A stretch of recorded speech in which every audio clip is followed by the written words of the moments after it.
galera, bem-vindos a mais um episódio do quadro Hashtag Pergunte ao Maestro. Se você é novo por aqui, corre na nossa playlist Maratona, porque tem muito conteúdo por lá. O maestro já respondeu muita dúvida e eu tenho certeza que vai te ajudar nos seus estudos. Se você tem alguma dúvida que ele ainda não respondeu, deixa aqui no box de comentários que a gente está sempre de olho para responder. Se inscreve no canal e ativa o lembrete para não perder nada que a gente posta por aqui, porque tem muita coisa boa vindo aí. Curte esse vídeo para ajudar a gente no YouTube e compartilha com os amigos nas redes sociais, porque isso faz muita diferença, gente. Faz toda a diferença pra gente, tá bom? Sem mais delongas, vem comigo. Hashtag Pergunte ao Maestro. Maestro, venho tentado usar o speaking quando quero que a música fique mais suave. Mas quando desço para os médio graves com ele, quando vejo, já troquei para belting sem querer. Tô achando o speaking muito parecido com o belting. Socorro! Me ajuda a diferenciar o belting de speaking, porque quando vou deixando a voz mais leve para subir, também fico achando que estou de speaking, quando o intuito era estar de belting mesmo. PS1. Quando quero suavizar no belting, acabo segurando a voz. Por isso que eu tô querendo descer de speaking, para soltar e ser feliz. PS2. Sua técnica mudou minha vida 100% para melhor. Que bom, obrigado. Olha, essa dúvida que você tá é uma dúvida super comum, é menina, né? É super comum, sabe? Tem alguns memes, assim, sabe? De alunas minhas fizeram, até tô cantando parabéns pra você, tô de speaking, tô de belting. E aí eu respondo, você que tem que saber, você não tá sentindo a sua própria percepção da borda densa e da borda tênue. Quando você diz que eles estão muito parecidos, eu não acho uma coisa ruim. Pelo contrário, a maioria das pessoas tem um cleque entre os dois, não é? Se você não tem, use uma cavidade anterior para fazer a passagem. Mas por que você precisa estar de belting numa nota aguda se o seu speaking está parecendo belting, não é? O speaking muito doce, que é o speaking que vai para o legit, ele não tem uma característica beltada, ele não tem uma característica tão penetrante quanto o pure belting ou outro belting. Então, o que você precisa agora é ter propriocepção da nota. Uma ajuda. Você está numa nota que você não sabe se está de belting ou de speaking. Diminua ela até o zero. Se ela der um pequeno clack, você estava de belting. Se ela não der clack e for para a voz de cabeça direto, provavelmente você estava de speaking. É uma ajuda. Mas não dá para fazer assim, porque cantando, a gente às vezes, na nota parada fazer isso, a gente sabe, mas cantando a gente não sabe. Mas te digo, o objetivo da minha aula é fazer com que as minhas alunas tenham todos os registros muito parecidos, para que ela não troque muito, não é? Então, isso é uma coisa boa, isso não é uma coisa ruim. Mas, de novo, se você quer saber exatamente o que você está fazendo, você precisa ter essa própria percepção de bordas. Se você estiver na borda tênue, é speaking. Se você estiver na borda densa, é belting. Tá bom? Continue estudando. Pelo jeito, você já está estudando com um professor capacitado. Fale isso para ele. Estou com dificuldade de descobrir se eu estou de belting ou de speaking, sabe? Agora, com as aulas online, às vezes o aluno está cantando, eu peço para ele se afastar do microfone, porque se tem um speaking muito parecido com o belting, nem eu consigo ouvir a diferença. Fico feliz pelo meu aluno, mas não posso ajudá-lo muito. Então, às vezes eu peço para ele se afastar, a menina se afastar um pouco, para eu poder ouvir e ajudá-la. Você está sentindo aonde essa voz? E ela fala, não, eu estou passada. Não, eu estou de belting. E aí é mais fácil, tá bom? Então, continua fazendo aula e peça ajuda do seu professor para te dar essa própria percepção das bordas. Tá bom? Maestro, cantei em baile minha vida toda, pouco mais de 20 anos. Há apenas 2 anos conheço a sua técnica e esse universo do teatro musical que eu não fazia ideia de como era. Inclusive, me capacitei e faço TEV. Mas com relação à minha carreira, existe a possibilidade de começar a investir numa carreira de teatro musical aos 33 anos, apenas sendo cantora e professora de dança de salão? Eu até já sei quem você é, mas tudo bem. Eu acho que sim, por que não? No teatro musical, você tem...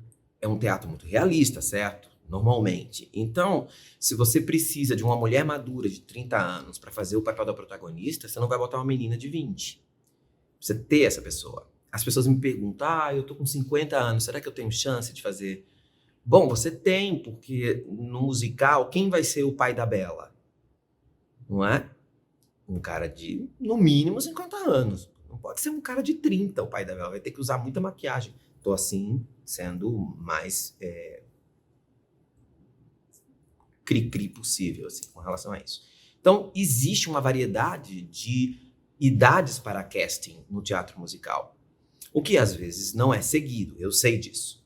Mas, por exemplo, quando eu fiz Les Mis, a minha Eponine era a Esther Elias, que teoricamente estava fora da idade de Eponine. Eles queriam Eponine muito jovem, mas ela imprimia no palco uma idade que ela não tinha, ela imprimia muito menos, entendeu? Ela parecia uma menina, ela pequenininha. Então, quando os diretores londrinos e americanos a viram no palco, quando vê a ficha, a idade, não, Eponine não. Então já coloca ela para não Eponine. Mas quando ela vem, audiciona, e eu particularmente sugeri, ela estava para Fantine, por que vocês não escutam ela para Eponine? E aí eles escutaram e ela entrou. Então é vago isso, tudo depende do que os diretores querem. Às vezes um papel mais jovem pode ser feito por uma mulher como você de 30 e poucos anos, porque eu quero uma voz mais firme, mais madura, ou mais rica, para esse papel que é uma grande protagonista. Então, você vai olhar e você fala, nossa, mas não era para ela ser mais jovem? Eu vi isso na Broadway, eu vi isso em Londres agora, no último espetáculo que eu vi, que a protagonista era a irmã mais nova e ela parecia mais velha do que a irmã mais velha. Há uma coisa hoje em dia nos musicais, de ter elencos cada vez mais jovens, mas ainda existem diretores que preferem vozes mais maduras. Então eu acho que sim, você pode fazer uma carreira sem problema. Comece a desenvolver um repertório com seu professor de canto, tá? De teatro musical, e fique pronta para audicionar. Quando aparecer, manda material. E aí, você vai... Na verdade, eu tenho alunos de teatro musical que estão fazendo carreira de 30, de 40, 50, e que fazem muita coisa, né? É que assim, você pegar uma Sarah Sarris, que era uma cosetinha com 18 anos, 17 anos, né? Uma menina, e hoje ela faz a mãe, ela fez mãe no Billy Elliot, eu acho. Tô certo, não tô? Não é? Ela foi mudando de papéis, né? Todas elas que eram princesinhas agora estão fazendo a mãe da princesa, não pararam de fazer a carreira, não é? Mulheres mais maduras, como Donna, por exemplo, no Mamma Mia, não pode ser uma menina, porque ela tem uma filha que é uma menina e ela fez uma carreira, ou seja, ela foi uma cantora com um grupo, com um trio que ela tinha, e ela agora já está aposentada. Então, não pode ser uma menina. Na minha opinião, a Donna tem que ser uma mulher mais madura. No mínimo de 30 anos, no mínimo de 35, 40 anos, para que ela possa ter uma filha de 18 e parecer que ela teve uma carreira quando ela tinha 17, 18 anos. Minha concepção, de novo. Tá? Minha concepção. Então, por que não? Te desejo augure, sabe? Vai fundo. Maestro, quais dificuldades mais comuns você costuma perceber em alunos iniciantes de canto? Já mencionou o que compõe. Como é esse processo para você? Agradeço por responder minhas perguntas, as anteriores e as que virão. Obrigada. Eu já falei um pouco sobre o processo de composição aqui no Pergunte ao Maestro, mas eu posso sintetizar para você que é um exercício diário. A gente tem que fazer sempre. E aí, com esse exercício, em algum momento você tem insights de inspiração. E aí é onde vem as obras mais interessantes. Então, as outras são exercício. Obras que eu tenho várias que eu não publiquei ou não gravei, porque são exercícios de composição que eu, de repente, junto às vezes e aí crio uma obra maior, uma obra interessante, quando vem aquele insight de inspiração. E às vezes esse insight é muito triste, às vezes eu componho chorando, ou às vezes ele é extremamente alegre e eu componho rindo. Marconi compondo, tá? Os outros compositores vão rir de mim, vão dizer, nada disso. Ele tá, inventando. Não, eu não tô inventando, é o meu processo, não é? Por exemplo, quando eu me apaixono, eu amo compor para aquela pessoa. Então, eu sento no piano e as coisas fluem de um jeito... ou quando eu estou muito triste também, eu tento passar a minha tristeza através da minha música, aquilo me alivia um pouco. É como se a música fosse um grande choro, e aí me ajuda. O Kyrie da minha missa, eu escrevi assim, da minha missa longa em Ré menor. Eu tenho os originais da partitura, a gente escrevia à mão, e tá todo borrado de lágrimas em cima do solo de soprano. A Tati pode colocar um pedacinho aqui pra gente ouvir.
É um desespero, tem de piedade de nós, Kyrie eleison. Então, a soprano não só pede, como ela também está em desespero, porque ela tem 7 lá seguidos para cantar.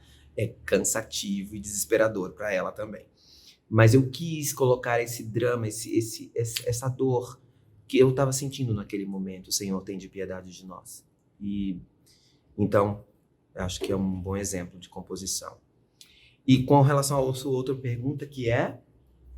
As dificuldades que você encontra em um aluno iniciante. As dificuldades que eu encontro no aluno iniciante, normalmente, variam do que ele canta. Se ele já canta música pop, as principais são excesso de sopro, retenção, excesso de pressão subglótica, retenção, faringe não ampla, faringe fechada, fadiga. Se ele é um cantor iniciante, ele pode ter uma voz hipotônica, porque ele nunca cantou. Então essa voz não tem suporte algum, ele não sabe respirar, por exemplo, na maioria das vezes no iniciante que não canta, porque no iniciante que já canta, é difícil que ele não saiba respirar, ele já encontra mais ou menos um jeito de fazer. Se é cantor lírico, tem uma dificuldade no início de abaixamento de laringe, equilíbrio de chiaroscuro, projeção, por exemplo, é uma coisa muito comum no início do canto lírico. Nos belters de teatro musical, se é iniciante, normalmente o baritone tem dificuldade de manter seu timbre redondo de baritone na parte aguda. Os baritones tenores têm dificuldade de descer abaixo do ré, dó. This is the moment, tem um si bemol. This is the moment, os tenores não conseguem acessar o seu subgrave. Que mais? As belters tendem a dar uma gritada quando começam, então eu preciso controlar isso o mais rápido possível, por isso que eu peço para estudar logo, não fica tentando, deixa eu arrumar logo isso para parar de fazer behelting, sabe? Então, te dei muitas possibilidades aqui no aluno iniciante, tá bom? Olá, maestro, acompanhe o Pergunte ao Maestro desde suas origens mais remotas. Legal. Amo seu trabalho. Obrigado por compartilhar seu conhecimento conosco. Maestro, tenho 18 anos, estou na época de prestar vestibular e estou em dúvida. Passei para a fonoaudiologia nesse semestre, porém não sei se faço o curso, pois o meu objetivo é me tornar professor de canto. É possível me capacitar para tal fazendo esse curso ou devo cursar um curso de música mesmo? Desde já agradeço. Olha, se você quer ser professor de canto, na maioria das vezes, o caminho é estudar uma escola de canto, ou seja, ser dono de uma técnica de canto, seja ela italiana, germânica, pop, belting, por exemplo, e você está muito novo.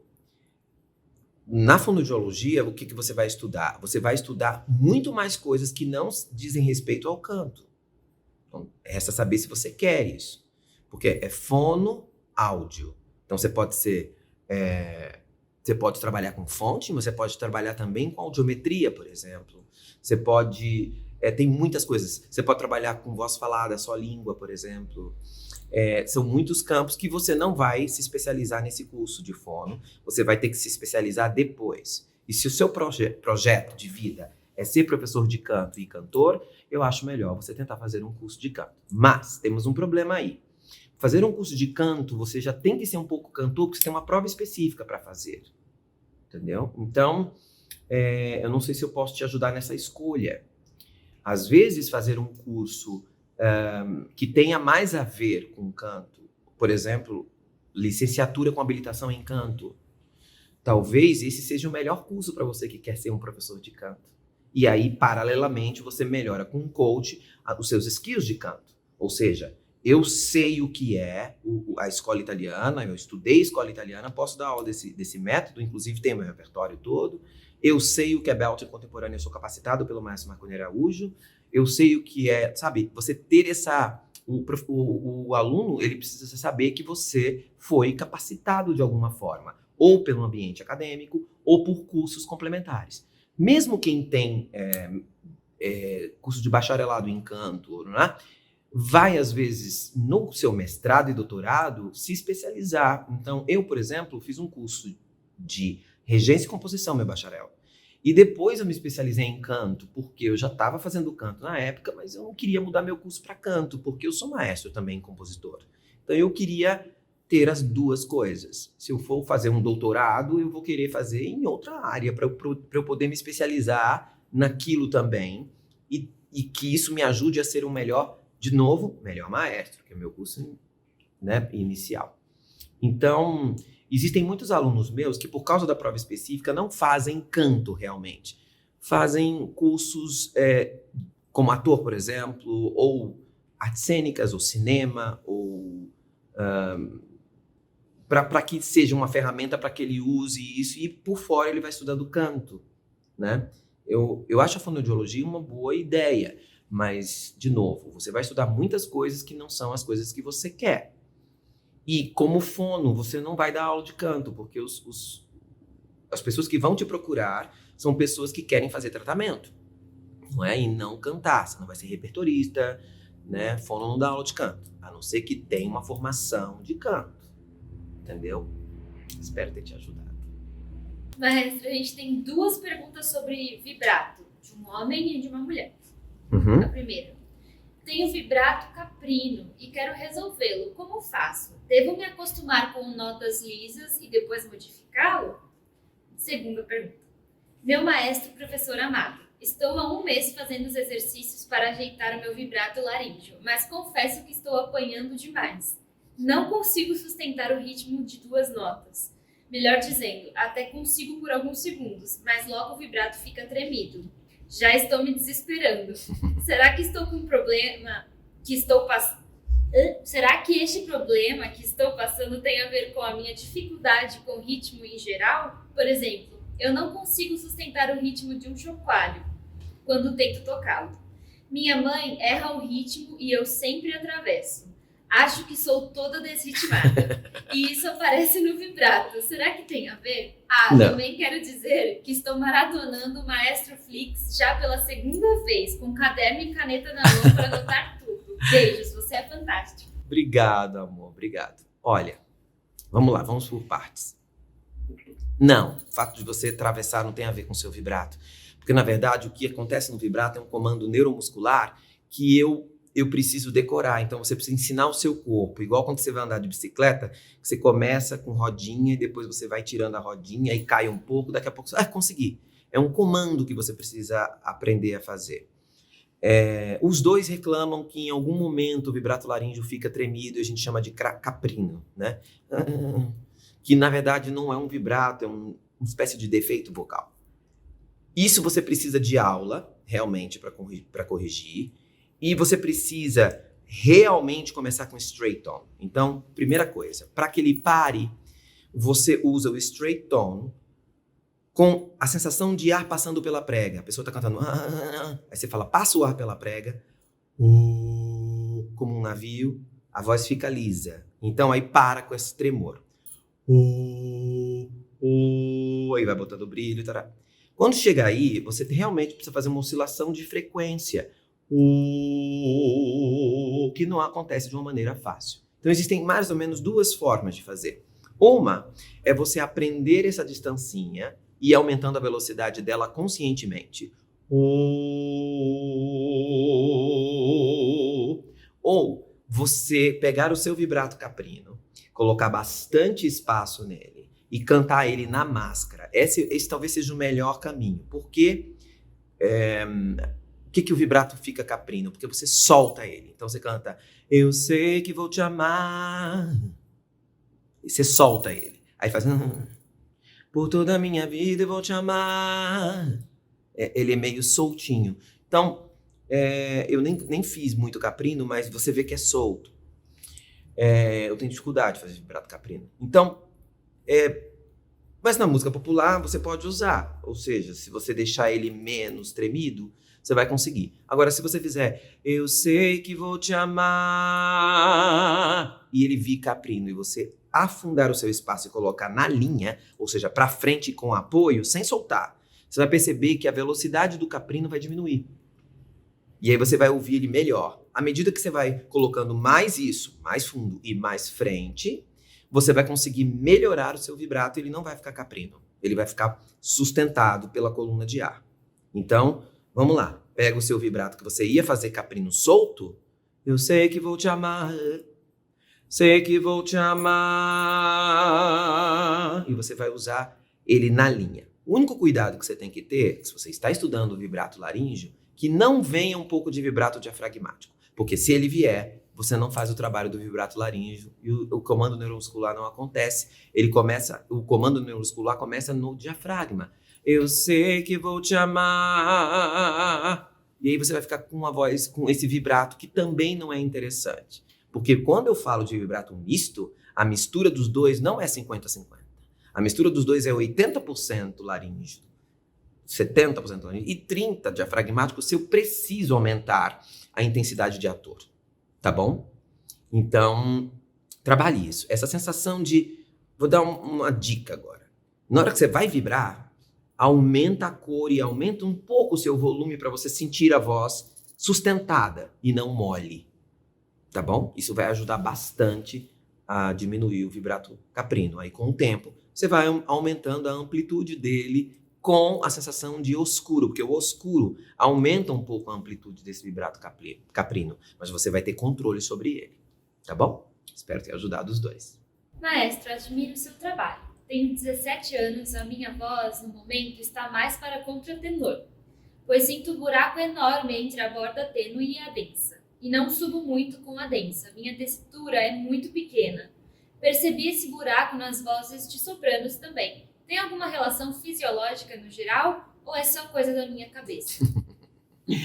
Sabe o que acontece? Quando você muda, está na muda vocal, você tem uma referência da sua borda tênue muito presente. O menino, às vezes, tem uma referência muito mais presente da borda tênue do que da borda densa. Porque, às vezes, ele fala de borda densa e soa belting, porque é pouquinho, não é? E ele usa muito mais a borda tênue. Provavelmente aconteceu com você. Você, como criança, cantou muito usando essa borda. Então, quando você muda de voz, que apareceu uma borda densa, que você desconhece essa densidade e você sente que não tem a mesma facilidade na tênue, você acha estranho e canta mais como contratenor usando a sua borda tênue. As meninas não têm escolha. As meninas, elas não vão usar a borda densa, por exemplo, para cantar canto lírico. Elas vão ter que aprender a usar a borda tênue. Então, seja ela soprano ou mezzo-soprano ou uma contralto, que é raro, elas vão ter que aprender a usar essa borda tênue. Agora, os meninos têm opção. Eles podem, se a voz é melhor como contratenor, tem mais projeção, tem mais liberdade, você provavelmente é um contratenor. Mas não está na hora de você classificar isso, está muito novo. Se não, você pode estar usando a sua borda densa de uma maneira errada e você pode ser um barítono, um baritenor, ou um barítono, um baixo barítono, ou um tenor agudo que você não sabe lidar ainda. Então, sugestão, converse isso com o seu professor para que você possa... Será que eu posso desenvolver um repertório de contratenor para ser lírico? E desenvolver um repertório de teatro musical como belter? Porque aí depois, quando a minha voz terminar de mudar, eu vejo se eu tenho acesso a outros subregistros. Por que não? Se você for estudar como contratenor, você vai ter que aprender muito de técnica, mas muito mesmo. O contratenor tem que ter muita técnica. Se ele não tem um diferencial com relação a mezzo-soprano. Não tem por que usar um contratenor se ele não tem muita técnica e domínio da sua própria voz. Domínio de coloratura, domínio de estilo, é muita coisa para estudar. Então eu acho que você vai evoluir. Aí no meio você percebe que você não é contratenor, você é tenor. Todo aquele conhecimento que você adquiriu como contratenor, você troca e usa como tenor. Então não vai ser perda de tempo, você que está querendo estudar tão cedo. Tá bom? Um conselho, mais ou menos. Tá?